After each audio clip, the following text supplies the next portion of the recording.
ubuzima bubabaje umubiri utonekara urwaye unegekaye bavuga kutanakira bivuje henshi kure cyane bagupfunyikira amahera arahera indwara irushaho gukara kumurihorere hora ishangi turahari kubuvuzi gakondo buvuguruye bukiza tuvurisha ibimera ibi bimera mu butaka ubuzima bukaza imbaraga zikagaruka ugakira ugataha ukagenda uvuga uti kweri Ishangi Company Limited mu kazi kose ugakira ugataha ukagenda uvuga uti kweri Ishangi Company Limited mu kazi kose.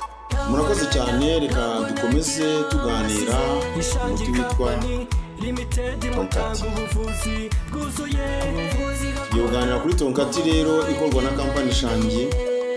Ni umuti ukozwe mu bimera bigera muri 13. Akaba ari umuti mwiza cyane, wongera kuvuga ngo mwiza cyane. Impamvu ari mwiza ni uko ari umuti utunganyijwe neza kandi ushobora gufasha abantu ku ndwara zitandukanye. Ko muganira nyine ni muganga Victoria kuko hanyuma turaganira dushaka ko umuntu yabasha kumenya ibimera dufite muri kampani Ishangi bibasha gukiza indwara zitandukanye zaze n'abantu bajya bavuga yuko zidakira. Iyi Tonkati rero ifite ubushobozi bwo kongera intanga nkeya ku bagabo batakaje intanga. Iyi ngiyi ifite ubushobozi bwo kongera intanga ku batakaje intanga, ufite intanga nkeya. Iyi Tonkati irazongera. Ifite ubushobozi rero bwo gutunganya imitemberere y'amaraso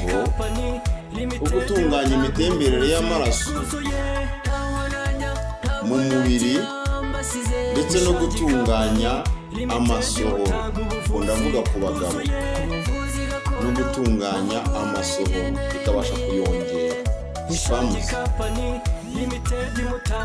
Ikindi kandi ifite ubushobozi bwo gufasha abarwayi ba diyabete mu buryo bukomeye cyane. Ifite ubushobozi bwo gufasha abarwayi ba diyabete mu buryo bukomeye cyane. Ifite ubushobozi bwo gutunganya urutirigongo neza, yarangiza igatunganya n'urwagashya neza. Ifite ubushobozi bwo kuringaniza amasukari mu mubiri. Ubushobozi bwo gufasha ku bantu rero abarwayi ba diyabete. Ikindi yafasha abarwayi b'impyiko kuko yoza mu ruhago neza. Ishobora gufasha abarwayi b'impyiko.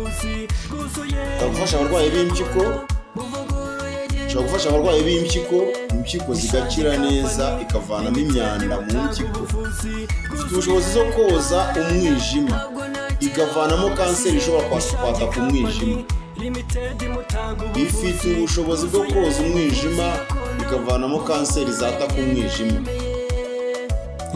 Ifite ubushobozi bwo gufasha prostate, ubwo ni ku bagabo. Prostate, udusabo tw'intanga tw'abagabo. Prostate irazoza neza, ikazitunganya, ikazivanamo imyanda, hanyuma prostate zigakora neza. Ikindi, ifite ubushobozi bwo gufasha abantu barwaye indwara zo mu zabukuru. Abarwaye indwara zo mu zabukuru ubwo ni nk'abadamu, abagabo se bageze mu gihe cyo gusaza, cyangwa se indwara za menopause. Indwara zo mu zabukuru, indwara zo gucura ku badamu. Iyi ngiyi ifite ubushobozi bwo kubafasha. Ifite ubushobozi kandi bwo kongera imbaraga mu mubiri. Ubu ni kuri ba bagabo bakora imibonano bikanga. Ifite ubushobozi bwo kongera imbaraga mu mubiri, kubera gutunganya umugongo neza ndetse n'igice cy'ubwonko. Icyo gihe rero ifasha ba bagabo cyane. Ikindi, ishobora gufasha ku bijyanye no kumura kuri ba badamu bajojo bagira ikibazo cyo kujojo, indwara bita fistile. Abadamu bagira ikibazo cyo kujojo, iyi ndwara ikunda gufata abakobwa babyaye bakiri batoya, cyangwa se umudamu wabyaye arengeje igihe cyo kubyara. Ubu ni abantu babyara hejuru y'imyaka 35 bari bakiri abakobwa. Hejuru y'imyaka 35-40 umudamu ashobora kurwara fistile bigakunda, cyangwa se umwana wabyaye akiri mutoya munsi y'imyaka 18 ashobora kugira icyo kibazo, cyo kujojo. Kimwe n'uko ari n'uwo bishobora kubaho n'iyo myaka ayigwije yo kubyara bitewe n'ukuntu nawe umeze. Hanyuma ikindi tonkati ishobora kuvura, twabonye ko yongera imbaraga z'imibonano no gutunganya umugongo, ibinya biterwa n'imikorere y'isukari ikora nabi, idakora neza, no ku bantu bacika intege, abantu bahondobera, abantu bumva mu mubiri nta mbaraga bafite. Iyi ngiyi tonkati irabikora. Tonkati from Ishangi Company Limited Rwanda, iyi ni produit yibitseho ubushobozi ko twavuze ko igizwe na produits zigera muri 13. Iyi rero yibitseho ubushobozi bwo kubasha gufasha abantu mu buryo butangaje. Ni ikimera rero navuga gitangaje cyane cyo gufasha abantu mu buryo bukomeye, ndetse by'umwihariko kikaba kije nk'igisubizo ku bantu benshi mu miryango myinshi. Ni produit rero yitondewe mu gutunganywa neza kugira ngo ifashe abantu benshi, kandi birashoboka yuko uzayikoresha azatanga ubuhamya bwiza, kuko tuzi neza yuko ari produit ifite ubushobozi. Ngira ngo rero nanone ni 008 540 hanyuma YouTube channel Ishangi Focus TV cyangwa se Ishangi X TV cyangwa se Ishangi TV. Ushobora gusura website yacu ishangi.rwa cyangwa ukatwandikira kuri mail yacu ishangicompany@gmail.com. Ahangaha ushobora kudusura hanyuma tukagufasha. Ushobora kudusura kuri website yacu Victoria Muganga Gakondo, aho ngaho ukaba wadukurikirana by'umwihariko no kuri Instagram nabwo ni hahandi uzakomeza udukurikirane kandi unatubaze, birashoboka.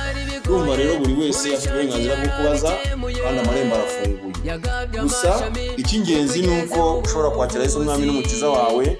Iyo wizeye ko Imana ishobora kukuvura, ibintu byose birashoboka. Ntabwo ari byiza kunywa imiti gusa udatekereza ko ari n'Imana yaremye ibimera umuntu ashobora gukoresha. Ni byiza ko rero niba Imana yaratanze ibimera ugomba kubiha agaciro, ugashima niyo Imana yabitanze. Ugomba gushima Imana yabitanze, bityo ukabikoresha wizeye. Bikoresha wizeye ko Imana yakuvura. Naho iyi miti yo ni ibisanzwe. Iyi miti irasanzwe kuturuka mu isi yanduye, ubwo n'abana b'abantu, ariko wizeye ko Imana ishobora kuvura, ushobora ko Imana uzi ko Imana ishobora byose. Birashoboka ko umuti wawunywa kandi ugakira vuba cyane. Uwo kwizera kurarema. Imana ikomeze kudufasha rero, kandi buri wese amenye yuko Imana imufiteho umugambi. Murakoze, Imana ibamufashe. Ubuvuzi gakondo buvuguruye generemeye. Ishangi Company Limited mutanga ubuvuzi bwuzuye. Kumbona usuherewe ibyawe bitameze neza, kumbona uhondobera nta kabara gukigira, kumbona wote izuba wabaye bakonja riva, urahisha kurwaye dore urakorana indwara. Haguma ubuzima burya ibintu nibishakwa, ikaze ku Gicumbi mu Ruhango Nyamagana, basoroma basekura basuzuma bavura, ubuzima bugaruka ibimera bigakora. Ishangi Company Limited mu kazi bahiga, basoroma basekura basuzuma bavura, ubuzima bugaruka ibimera bigakora. Ishangi Company Limited mu kazi bahiga, ntabonanya ntabwo nakiramba size. Ishangi Company Limited mutanga ubuvuzi bwuzuye. Ubuvuzi gakondo buvuguruye generemeye.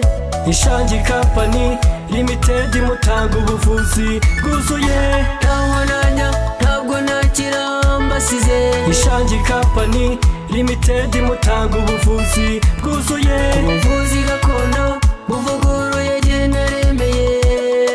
Ishangi Company Limited mutanga ubuvuzi bwuzuye.